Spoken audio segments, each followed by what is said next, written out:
Invisto na geração de riqueza. O meu patrimônio está diretamente focado na geração de riqueza. Eu dou muito valor a um patrimônio chamado patrimônio físico. E eu não dou valor para o patrimônio intelectual. O patrimônio intelectual ele pode ter morte súbita.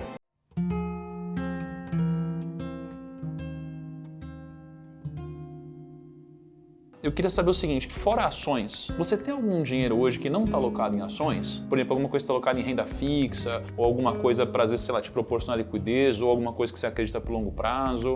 Claro, muito bem. Eu aloco os meus recursos, a exemplo de todos os países desenvolvidos, eu invisto na geração de riqueza. O meu patrimônio está diretamente focado na geração de riqueza. Como é que se gera riqueza? Riqueza se gera você fazendo o seguinte, você investindo, criando oportunidades para que um negócio se desenvolva, cresça, prospere, contribua com empregos, contribua com impostos, contribua finalmente com o desenvolvimento da nação. Contudo, nem sempre as oportunidades de mercado elas se apresentam para que você possa então oferir os benefícios dos preços atrativos. Então o que acontece? Quando eu recebo alguns dividendos e o papel não está no preço para mim comprar, os papéis que eu formo e completo com a minha carteira de previdência, evidentemente eu não vou deixar embaixo do colchão, porque isso é uma coisa que sumiu da atividade natural. Então, você coloca em uma aplicação de resgate automático. Não existe a intenção de ganhar, existe a intenção de guardar o dinheiro em algum lugar que não seja embaixo do colchão. Então, o que acontece? Esse dinheiro fica guardado na expectativa de consagrar aquilo que eu interpreto ser o mercado de ações no Brasil. Então, o recurso que eu tenho fora do mercado, ele é exclusivamente guardado para a expectativa de operar na geração de riqueza. Deixa eu fazer uma pergunta, aí quando você fala desse recurso, esse recurso que fica disponível esperando uma oportunidade, que está em renda fixa, que produto de renda fixa geralmente ele fica ali? Então, eu coloco um resgate de renda automática. Ele é tipo um CDB, uma coisa assim? É um CDB, não é, Luiz? É um CDB de resgate automático, tá entendendo? Agora eu vou falar uma coisa para vocês que alguém um dia escreveu. Não fui eu que escrevi. Há pouco tempo atrás, teve um cidadão que mandou um e-mail para mim. Então ele escreveu assim para mim: Sr. Barsi, para mim, o senhor é uma pessoa que tem a visão de uma águia, tem um faro de raposa. Poxa, será que é tudo isso? Tem a paciência do jacaré, tem a estratégia da hiena e a liderança do leão. Falei, meu Deus do céu, será que eu sou tudo isso? Tá entendendo? E ele mandou para mim e falou, para chegar onde o senhor chegou, precisa ter isso.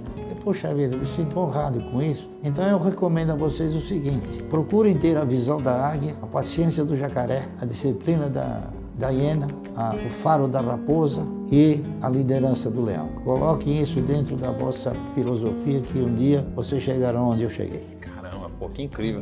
Ô Barsi, então assim, você tem uma parte que você deixa disponível para oportunidades, né? Porque de fato o seu objetivo não é deixar esse dinheiro rentabilizando a renda fixa, e sim usar para quando aparecer um bom preço para você, né? Se eu fosse pegar hoje, como estão todos os seus investimentos, qual que é a parcela dos seus investimentos que hoje está disponível para oportunidade, geralmente assim? Olha, é uma parcela que oscila, ela não tem assim... Mas geralmente fica de tanto a tanto? Ela oscila por quê? Porque o mercado, ele é de renda oscilante, de renda variável, não é isso? E nós, então, vamos na razão direta de que essas oportunidades ocorrem, a gente vai acentuando e vai aumentando a posição nos papéis de renda variável que formam a carteira.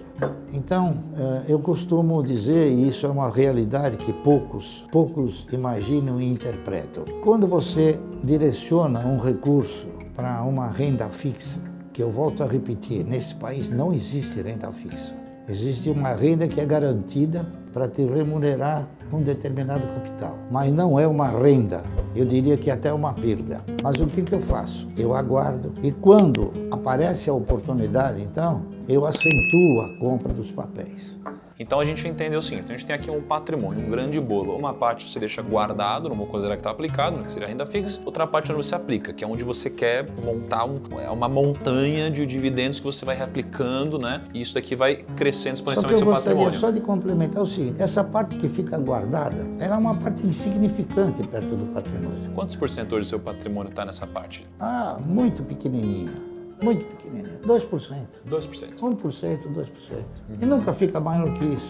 Porque quando cresce um pouco, aí aparece a oportunidade, aí você compra, diminui. Tá entendendo? E aí, nessa parte que está aplicada, tá tudo em ação. Não tem fundo imobiliário, não tem ativo internacional, tá tudo em ação. Não, nada disso. Não está em fundo, não está só em ação diretamente. Ações e títulos. Aí. E dessa parte que está nas ações, quantas ações diferentes você tem na carteira hoje? A minha carteira de renda mensal, ela se resume a mais ou menos 10 ou 11 empresas. Essa é a carteira que eu não vendo, não dou, não troco. Então, por quê? Porque eu não sou acionista minoritário dessas empresas. Eu sou um pequeno dono. Das outras, eu sou acionista minoritário. Então, esses papéis são aqueles que alimentam a minha renda mensal. Os outros, eles alimentam a minha condição de oportunidade. Então, por exemplo, a Cielo, que eu comprei a R$2 e dá 5,10, 5,15, é uma oportunidade que me deu 100%. Para que eu vou aplicar na renda fixa? Se é perda fixa, se eu ganho no mercado 100% e o mercado te dá a oportunidade de ganhar muito mais, além dos dividendos, não é isso? Então, eu estou fazendo o seguinte, eu estou colocando algumas outras empresas também para tentar melhorar um pouquinho mais o perfil da minha carteira de renda mensal. Então, o que eu estou fazendo? Eu estou repondo algumas ações, das quais eu já tive, que perderam consistência, perderam referência. Por exemplo, eu comprei ações há 10, 12 anos atrás da Cosan a R$2,70 e vendia R$90.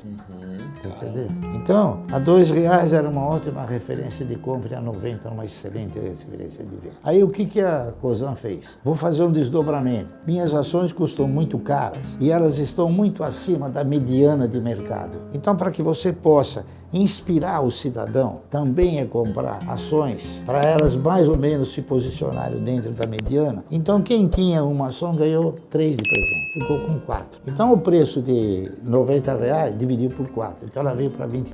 Falei, agora eu vou comprar de novo, porque é um novo ciclo, tá entendendo? Então, eu estou comprando ações da Consul e estou montando metas muito mais audaciosas do que aquela que eu montei, tá entendendo? Quando você fala da sua carteira, que você falou que você tem 2 tipos de ações que você considera, né? Você tem as ações que você considera que são empresas onde você se considera dono e aquelas onde você se considera um minoritário. Hoje, se eu fosse pegar as empresas que você considera dono, quanto que elas representam no seu portfólio? Você representam a maioria?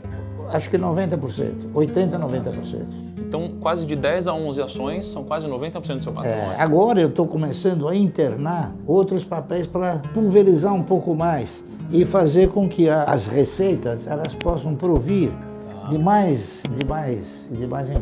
E aí, quando você fala das empresas que você é minoritário, quantas ações você tem mais ou menos aqui no meio? Tem uma montanha de ações, né?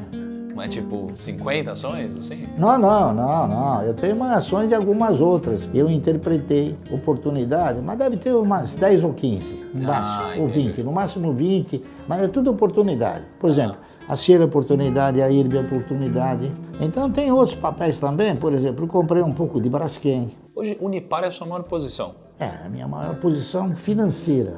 Não em número de ações? Mas não em número de ações. Hoje, quantos por cento da sua carteira representa Unipar, mais ou menos? Uns 10%, né, Luiz? Unipar representa uns 10% da carteira, né? Não, mais, 40%. Bom, tá certo. É que subiu muito, ela representava menos, subiu demais. Então, mas Fiquei ela é rico só muito de repente, né? É uma ruim ficar porrada. rico de repente. É chato ficar rico de repente, você perde até a noção. É ruim, né? Chato isso daí, esse negócio, tem que demorar mais. Mas essa é a sua maior posição. Qual que é a sua segunda maior posição? Clabin, Banco do Brasil. O Banco do Brasil. Clabin, Banco do Brasil, Banco Santander, Taesa, TRPL, CEMIG. Caramba. Então, se eu for pegar essas ações aí, mais algumas outras, já são quase 90% do seu patrimônio, né? E deixa eu te perguntar, Unipar subiu muito, né? Não. Perto do que você comprou. Não, ela veio para o que ela vale. Ela ainda não subiu. Entendi. Ainda não subiu. Tem muito chão ainda. Tem chão, tem chão. Se eu fosse pegar hoje as suas 3 principais posições, né? Você falou que é Unipar, Banco do Brasil... Klabin. Desculpa, Klabin, exato. Se fosse pegar assim, as suas 5 principais posições, por que você tem elas de uma forma geral? Assim? Porque elas me proporcionam um negócio chamado renda mensal. Se eu quero ter renda mensal proveniente dessas empresas, pergunta, por que eu vou vender se eu quero a renda mensal? Tá entendendo? Perfeito. Então elas são altas pagadoras de dividendos e com... Elas, veja bem, eu não diria talvez que elas são altas pagadoras de dividendos. Elas são pagadoras regulares de dividendos e distribuem os proventos na razão direta que elas proporcionam resultados. Tem anos que os resultados são melhores, tem anos que os resultados são menores. Por isso é importante você ir desenvolvendo metas para que a renda mensal não caia. Um ano que der menos, você vai ter mais ações, então você vai receber mais. Você vai receber sempre mesmo que seja um pouquinho menos. E o que você hoje, porque eu perguntei onde você investe, agora onde você não investe? Assim, tem posições que você não... Não é posições. Eu invisto projetos que você na investe. Atividade econômica, eu invisto na geração de riqueza. Então eu digo a vocês o seguinte, varejo não gera riqueza. Quem gera riqueza é a Brasmotor, é quem faz a geladeira, não quem vende. Ele gera riqueza. Por exemplo, construção eu não aplico. Por que não aplica? Porque eu não aplico porque o país ele tem um sistema que o maior exemplo que eu tenho que você não deve aplicar em construção, sabe qual é? É o fato de um dia o Banco Nacional da Habitação quebrou. Por quê? Porque a inflação é muito maior do que a correção. Até o banco quebrou, imagina. E ações é muito diferente do imóvel, por quê? Porque o imóvel, quando você compra, você não pode vender um tijolinho, nem a telha, nem o reboque. Você tem que vender o imóvel. Só uma perguntinha, uma coisa importante, o brasileiro tem muito sonho da casa própria e tal, né? O que você acha em relação à casa própria, o investimento, sei lá, pra você comprar sua casa, seu apartamento? Você acha que a pessoa deve comprar? Ela deve comprar antes de investir, depois, durante? Como que você imagina isso? Eu não sou especializado no mercado imobiliário, mas a gente tem algumas noções, claro, né? Eu digo aos senhores o seguinte, eu vou contar um negócio que é verdade e faz muito tempo que eu não vejo essa senhora, 10, 15 anos atrás, quando o mercado ainda proporcionou oportunidades melhores do que está ocorrendo agora. Chegou uma senhora que ficou viúva. Ela chegou para mim e falou, seu Barsi, eu moro num apartamento, num prédio que tem 2 andares, tem 6 apartamentos, não tem elevador, não tem nada. Tem 3 apartamentos embaixo e 3 apartamentos em cima. Meu marido morreu, deixou para mim um seguro que era, acho que, 60, 70 mil reais. Eu disse para ela o seguinte, olha, nós estamos numa situação de mercado agora muito favorável, né? Então, talvez possa ser muito mais interessante, ao invés da senhora pegar o dinheiro e comprar o apartamento, a senhora, com o lucro, a senhora paga o aluguel, que era um aluguel insignificante. E ela fez isso.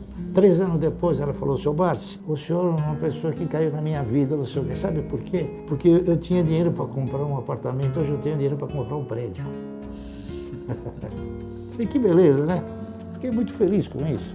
Então, isso não é um exemplo que acontece todo dia, porque o mercado ele não está tão assim receptivo para gerar resultados tão grandes. Mas mesmo numa situação que nem a de hoje, a Cielo deu 100% de lucro. E eu te perguntei onde você não investe. E aí você falou, né? Varejo, eu não investo em varejo, eu não invisto em aviação, eu não invisto em construtoras, eu não invisto em, por exemplo, shoppings.